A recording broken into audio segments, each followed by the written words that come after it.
What's up, everyone? So we are back at the track. Today is August 15th, and there's going to be a novice day going on, so I'm going to be working the novice day. However, right now we do have some time to go out on track, which I already did a few laps, and I corrected my mistake. I made sure that my car was in track mode, and I only did like a few laps. I don't have didn't bring a friend of mine to kind of like hold a camera and kind of go through everything, and I didn't bring my GoPro, so yeah. So I'm gonna have to try this again at the next event. In a way, I think it's better because right now we're only running half track, and I'm not really fond of the half track, just because one of the corners is a little sketchy, and if you do it wrong or if anything happens, there is no room for error. You're just going into a guardrail and so on and so forth. So figure I'd just take it easy for now. However, since we're here at Calabogie, I wanted maybe to talk a little bit about the track. Just a brief little introduction. Those of you who live in the northern states and you guys love to do track, if you guys, I know because of COVID everything's kind of closed right now, but if you guys ever get an opportunity when things start opening up, there's a little place called Calabogie. Now look it up, it's Calabogie Motorsports, hence the name. But it's not that far from the, I would say, Ogdensburg border, so the New York State borderline, wherever. But if you could get here, if you really want to do a track day, it is a beautiful drive up. It was a beautiful stay. This place is situated in a nice, beautiful, secluded area. Let me just take a little look at the span around.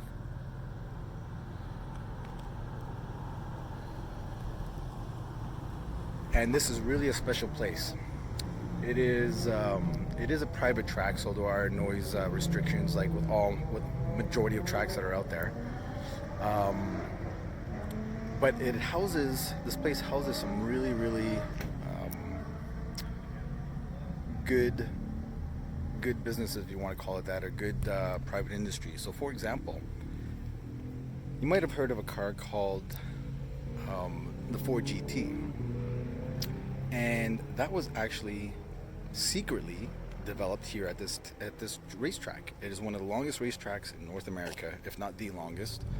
I think it's like 5.5 kilometers, and it's actually going to be getting longer because there's more development that's going to be happening. It is a premier track, meaning the owners who own this, again, privately owned, investors, privately funded. They brought in, when the track was developed, they brought in a F1 designer who actually designed this track. So it's got some beautiful corners, elevation changes, so on and so forth, and it's just a fantastic track. And some people that make their home at this track is, so we have our motorcycle guys, this is Pro 6, but maybe another little shop you guys might have heard of, or a company you guys might have heard of, which is Multimatic. Now, those of you who don't know who Multimatic is, they are responsible for some of the fastest cars in the world. And the fact that we have them here at this racetrack is something very special. It's actually pretty cool that they're here. So what used to happen is, because they are the ones that helped develop the Ford GT, sorry for all the noise. The Ford GT used to get trailered here, unmarked trailer. They used to roll it off and used to have all these different wires hooked up to the car and everything, and then it would go do a few hot laps, data log, and then back on the trailer it went, and out it went. But these guys are the ones that made sure it was built properly with all the proper suspension components and set up almost like a race car.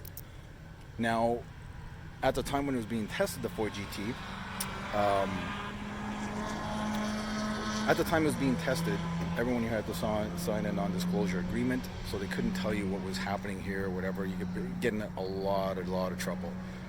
And I could tell you that, people might say, I own a Corvette, I love my car, and people may say, well, it's a Ford. Ooh, Ford. I could tell you that car doesn't matter, you call it a Ford or whatever, that car is something unique and something very special. The numbers that it was pulling here on the factory tires. So there's good tires, obviously.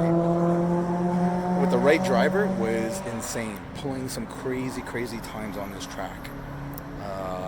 Low 2-minute times, which is fucking just so fast. In comparison, I'm probably a mid 220 type of guy. Well, mid to high 20s, 2-minute 25, 28 seconds usually, and that car was doing it in under 2 minutes and 10 seconds. So pretty crazy stuff. The other thing too is, what else is here? Those of you who are a big fan of car channels on YouTube may have heard of OB Prestige, and he actually has a spot here as well. So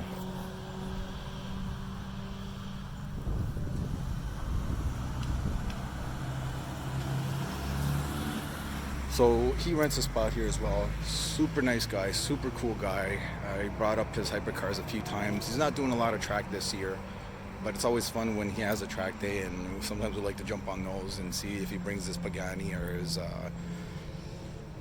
Koenigsegg or whatever else he brings, and he runs them.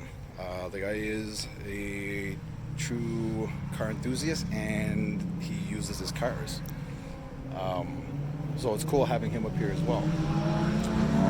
So, anyways, just wanted to give a brief introduction of the racetrack, where I drive my car, where we do some testing, and where I hope to do some more videos. I got to get down at the lower pit right now and get some things set up. I'm doing pit out. If I get a friend who's able to come and help out, then I will go and try to do some hot laps in the car, and at least he could hold it and I can walk you through it. Having it in track mode, now that I got it properly, now I know what the hell I'm doing at it, and putting it in track mode, whatever, versus me forgetting last time. I thought it just stayed in track mode, but it doesn't when you shut off the car. It felt really good. I even tried the rev match, and it's fantastic. So I'm starting to slowly like the car a little more, but we'll get into more of the characteristics when, like I said, we do like an onboard video. Anyways, thanks for watching, guys.